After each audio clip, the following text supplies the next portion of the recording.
they're in there when they're in there for 4 days, 65 hours, 18 hours a day. What is it like the first day, second day, third day, fourth day, and what is it like each hour progressively? I mean, how would what is like what would you say, like what can people expect? Well, even though we spend a lot of time explaining to people, we have videos on the website, we tell people to watch the videos ahead of time to prepare themselves, there has not been one time yet where a person has come and been fully prepared. It's always very surprising because it's such a completely different type of therapy than they've ever experienced. So the first day, you're laying down. You can move in the soaky bed. You can move around because the dome is large enough. You can lay on your side. You can lay on your back. So, but you're laying down for hours at a time. The bed, we have to reset the bed every hour, and we give the person a juice every hour. You mean reset the bed? Get all that? You mean for the sweat? For the sweat, because the timer is only 1 hour interval. You can't set the timer for 7 hours.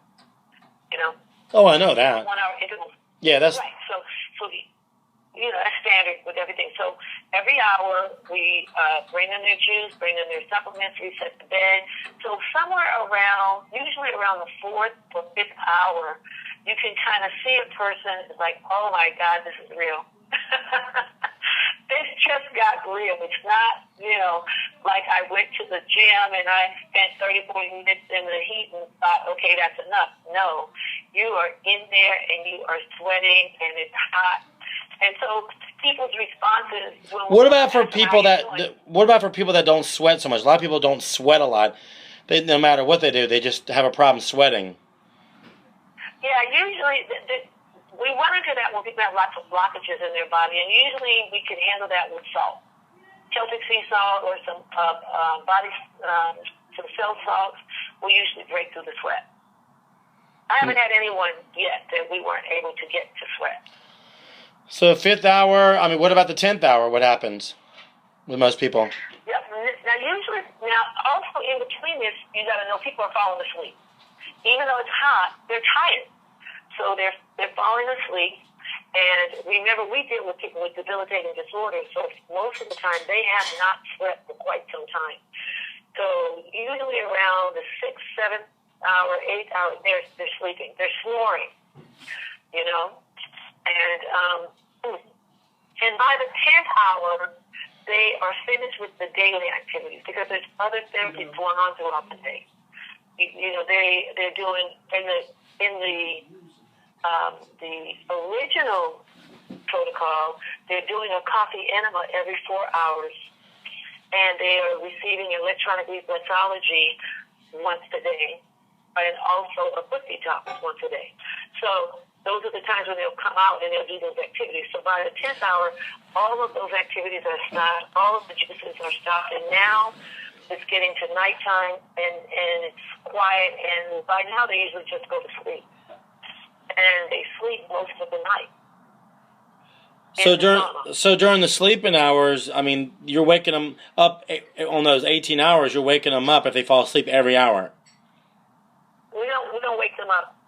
We don't wake them up. We go in. We just reset the bed every. I thought every hour they have to drink juice. They get 13 juices a day, so between 8 a.m. and 7 p.m. But what if they get dehydrated? What if, they're sleeping and they're just passed out and they're just, knocked out and they're so dehydrated they can't even, they're just too relaxed and too passed out to even tell you? Yeah, it'd be very, very difficult to have that happen with the amount of nutrition that they receive. With the amount. What kind of nutrition do they receive? They are getting liposomal vitamin C. They're getting calcium, magnesium, iodine. It's a battery of nutrition in addition to the juices. And the juices, of course, are all fresh squeezed, greens. What kind of juice should you use in Norwalk?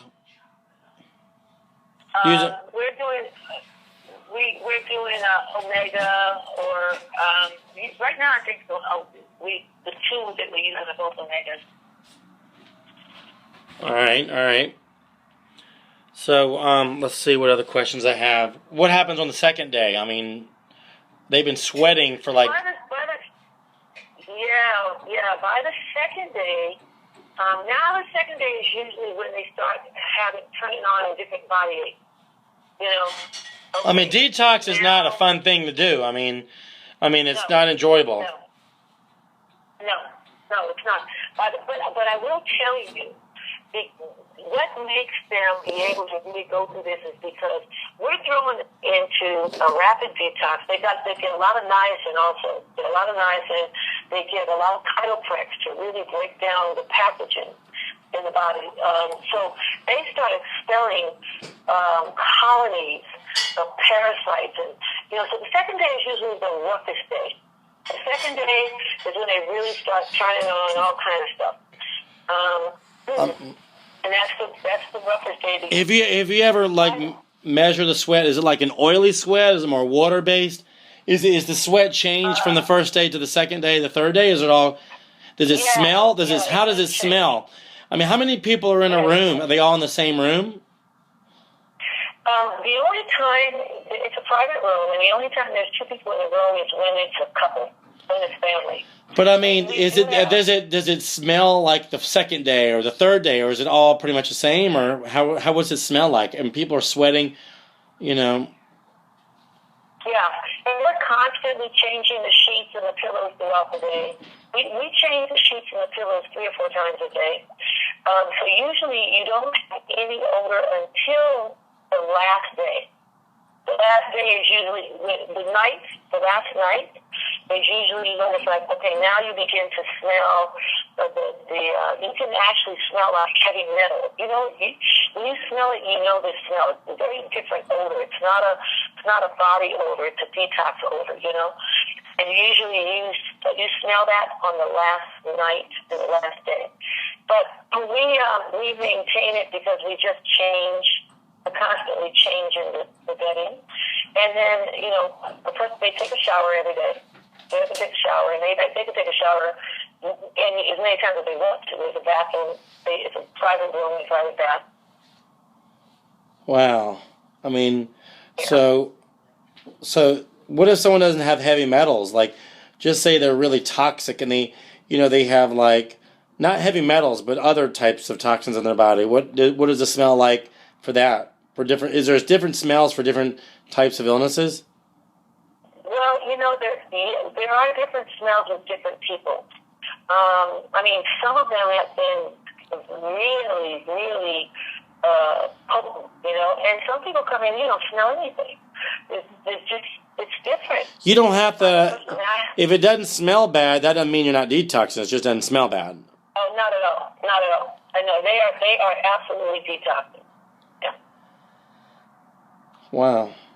I just can't imagine being there for 4 to 18 hours. I mean, don't you feel like you need to move around? I mean, 18 hours a day. I mean, but you do lymphatic exercise. How many times do they do lymphatic exercise between the sessions? 3 or 4 times a day or as needed. What if they're too tired? If they're too tired to balance the rebound. I mean, what if they're just too tired? What do you do? Now, most of them do not rebound. Most of it is massage. Most of it is lymphatic massage. It's like 90%. Lymphatic massage? Right. Oh, okay. All right. So you're not going to even feel like jumping on a trampoline? No. No. What about the vibration platforms? You just stand on one of those. What about those? Yeah, we do have one. We have a vibration platform, and some people do that. But I'll tell you that. So remember that we've got 2 different protocols. So the original protocol doesn't call for the only energetic that it calls for outside of the Soki bag is electronic reflexology, which is phenomenal. Really phenomenal to open up the channels and open up the lymph system. And they do that. They start out the birthday with only 6 minutes, and then they rapidly increase. They go to 30 minutes the second day, and then an hour. And so they're off the bed only for that, and that's it. with this new protocol, now, it's very different because they do so many different pieces of electronic, frequency therapy and open colonics, and so that is why it's less time in the heat because we're hold on one second. Hold on.